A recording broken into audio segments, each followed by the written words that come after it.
Sint Maarten.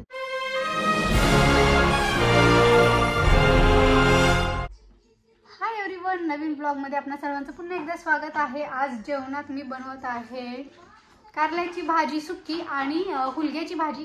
हुलग्याची भाजी बऱ्याच ठिकाणी हुलग्याला कुळीत असं म्हटलं जातं, तर त्याची मोडाची भाजी करते, रस्सा भाजी। आणि गडबड तर चालूच आहे, सकाळचे 11:30 वाजलेले आहेत। आणि भाजी इथे मी हुलग्याची गरमागरम रस्सा भाजी तयार झालेली आहे आणि इथे आता मी टाकत आहे कारलं शिजायला। आपली जेवण आटपून झालेली आहेत आणि जेवण आटपून झाल्यानंतर मी क्लीन करत आहे किचन।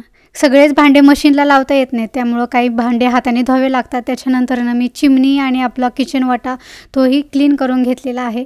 आपलं जेवण फार स्पायसी असतं किंवा तेलकट असतं, तर चिमणीवरती लगेच तेल साचतं, त्यामुळे ते क्लीन करावंच लागतं आठवड्यातून एकदा दोनदा। तर ते पण मी आज क्लीन करायला घेतलेलं आहे आणि गॅसवरील पण मी सगळ्या प्लेट्स वगैरे आज स्वच्छ धुवून घेतलेल्या आहेत। तो फ्रेंड्स, आपलं झालेलं आहे किचन नीट अँड क्लीन। वाजलेले आहेत 2 आणि आता मी पित आहे कॉफी, कारण खूप थंडी आहे। याच्यानंतर बाकीचं आवरून मग जायचं आपल्याला शर्वरीला पिकअप करण्यासाठी। तर मी आता घेतलेली आहे कॉफी। हे काय करताय तुम्ही दोघी? काय म्हणते? आणि दीदी स्कूलमधून आली आहे। कसं होतं स्कूल डे शर्वरी? अरे आल्या आल्या लगेच दोघींची चालली आहे खेळायची घाई। मी चालले आहे आता सुपर मार्केटमध्ये, थोडं सामान आणायचं आहे, ते आणण्यासाठी। पाऊस पडतोय सतत, एक तर थंडी सुरू झाली एवढी आणि दिवसभर पाऊस आहे। दिवसभर जराही सूर्याचं दर्शन झालेलं नाही। आता 3:30 वाजलेत आणि बघत असं सगळीकडे अंधार पडायला लागलेला बघा। दुपारच्या वेळी म्हणजे 4 वाजता, संध्याकाळच्या 4 वाजता पूर्ण झाकळून गेले, अंधार आलेला आहे। घरामध्ये 4:45 ते 5च्या दरम्यान लाईट्स लागायला सुरुवात होतात, नाही तर पूर्ण काळोख। सगळं पाऊस झाला आणि ते सगळे झाडांची पानं गळून पडलेत, पावसाने सगळीकडे ओलं चिंब झालेलं आहे। संध्याकाळचे वाजलेले आहेत 4 आणि शर्वरी पण आली आहे स्कूलमधून आणि आता मी बनवत आहे शेव का, तर दिवाळी संपल्यानंतर ही शेव का, तर श्रीमेला शेव फार आवडते आणि शेव संपल्यापासून सतत म्हणते की मला शेव द्या, बेसन लाडू द्या। तर मी विचार केला अजून एकदा शेव बनवूया। तर इथे घेतलेला आहे बेसन पीठ, याच्यात घातलेला आहे ओवा, थोडासा मीठ, चवीपुरतं लाल तिखट, हळद, थोडं लसणाची आणि जिऱ्याची पेस्ट। तर हे आता मी मिक्स करून घेते आणि नंतर आपण शेव पाडूया। आणि हे गेलं याच्यात कडकडीत मोहन। बघितलं फ्रेंड्स, 4:45 वाजलेत आणि घरामध्ये लाईट्स लागलेले आहेत। थंडीमध्ये लाईट बिल एवढं जास्त येतं आणि आता इतकी महागाई वाढली आहे, म्हणजे कुठल्याही स्टोअरमध्ये जा सगळीकडे महागाई आहे। इथे लोकल स्टोअर म्हणा किंवा इंडियन स्टोअर आहे आपलं, तिथे जरी गेला तरी भाज्या एवढ्या प्रमाणात त्यांचे भाव वाढलेले आहेत। किराणा सामान घ्यायचं म्हटलं की तेलाचे वगैरे सगळ्याचे भाव वाढलेले आहेत। गॅस इतका महाग झालेला आहे की गॅस परवडत नाही आहे, लाईट बिल सुद्धा वाढलेलं आहे। दिवसेंदिवस महागाई एवढी वाढत चालली आहे। आणि ही गेलेली आहे शेव कडकडीत तेलामध्ये।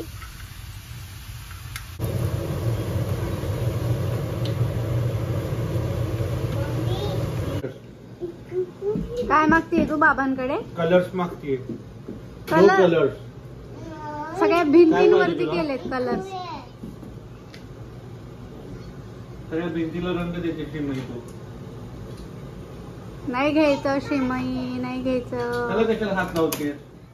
कशी झाली शेव?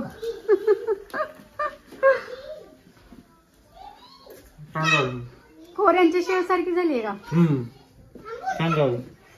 आपली शेव तयार झालेली आहे आणि आमचे हे रुसलेले आहेत। कशावरून? चकली नाही बनवली, चकली थोडीच केली होती आणि लवकर संपली, तर त्यांनी मला एकदा दोनदा म्हटलं की चकली कर, परंतु नाही केली, झाली नाही करायला। आणि श्रीमईने शेव मागितली आज दिवसात 2दा, तर मी लगेच मागे शेव बनवून तयार केलं। येस, तर म्हटले माझ्यासाठी नाही बनवल्या चकल्या, मुलीसाठी लगेचच शेव, आईची माया आहे शेवटी। तर शेव तयार झालेली आहे कुरकुरीत आणि खूप मस्त झालेली आहे, असा फीडबॅक पण भेटलेला आहे। The next day. Good morning friends, आज आहे नेक्स्ट डेची मॉर्निंग। मी आता शर्वरीचं सगळं रेडी करून ती स्कूलमध्ये गेली आणि आता आमच्यासाठी बाकीच्यांसाठी बनवत आहे ब्रेकफास्टमध्ये आज मसाला पाव। कारण की काहीतरी वेगळं खाऊ म्हटलं, रोज पोहे, उपमा, ब्रेड आणि क्रोसॉन याच्यापेक्षा म्हटलं आज वेगळं काहीतरी करावं, म्हणून आज बनवत आहे मसाला पाव।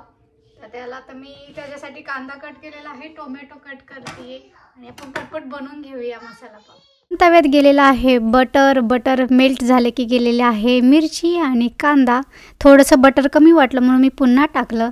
कांदा थोडासा ब्राऊन झाल्यानंतर त्याच्यात टाकलं टोमॅटो, थोडीशी टोमॅटोची प्युरी पण टाकलेली आहे, सॉल्ट टाकले जेणेकरून टोमॅटो शिजेल आणि नंतर घातलेला आहे पावभाजी मसाला, थोडंसं लाल तिखट आणि उकडलेला बटाटा.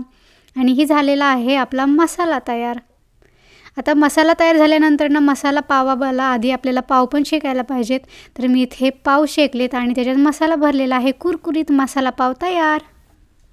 हे बघा एवढे सारे कॅन्डीज आहेत. त्या कशासाठी? आज आहे सेंट मार्टिन आणि घरोघरी सगळे मुलं कॅन्डीज घ्यायला येतात.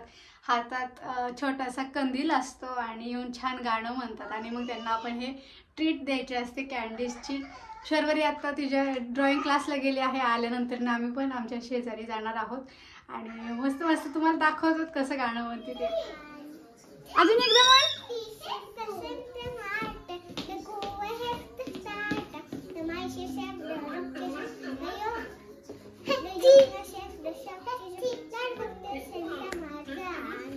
Very nice, let's go. तर आम्ही अशा प्रकारे सगळ्यांच्या घरी फिरत आहोत. हातामध्ये लँटेन घेऊन मस्त कॅन्डीज गोळा करत आहोत या बॅगेमध्ये. असं सगळ्यांच्या घरी जायचं आणि गाणं म्हणायचं, मग ते कॅन्डीज देणार. म्हणा गाणं.